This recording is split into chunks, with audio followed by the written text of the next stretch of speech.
Hi friends, నేను మళ్ళీ వచ్చేసాక ఇదిగోండి. ఈసారి ఏంటంటే నా కొలీగ్ బర్త్డే అనమాట. ఇది మా రెగ్యులర్ కేక్ కటింగ్ స్పాట్ అనమాట. ఈసారి మేము కొత్తగా ఉండాలని చెప్పేసి black forest ice cream cake అయితే ఆర్డర్ చేసాము. అది అటర్ ఫ్లాప్ అయిందో బాగుందో మీకు ఫైనల్గా అయితే చెప్పేస్తాను. ఇదిగోండి, ఇది మొత్తం మా టీం అనమాట. ఇంకా మా టీంలో కొంతమంది మిస్ అయ్యారు. టీంలో ఏమైనా స్పెషల్ అకేషన్ ఉన్నా, ఏమైనా సెలబ్రేషన్ ఉన్నా పక్కా సెల్ఫీ అయితే ఉంటుంది. అది మాకు మెమరీగా అలా ఉండిపోతుంది అన్న. రోజు మంచిగా అందరం కూర్చొని లంచ్ చేస్తాము ఒకటే చోట.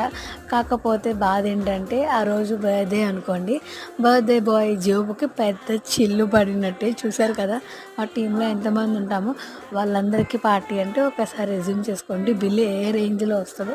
ఈ గ్యాప్లో నేను మా టీంలో ఎవరెవరు ఉన్నారో చూపిద్దామని చెప్పి చూస్తుంటే మరో సైడ్ కేక్ని మర్డర్ చేసేస్తున్నారు. ఒరే ఏమైందిరా అంటే కేక్ ఏమో కట్ చేయడానికి రావట్లేదు. కేక్ ఫ్రిడ్జ్లో ఎక్కువసేపు ఉండటం వల్ల మొత్తం గట్టి పడిపోయింది అనమాట. Utter flop. Subscribe, bye.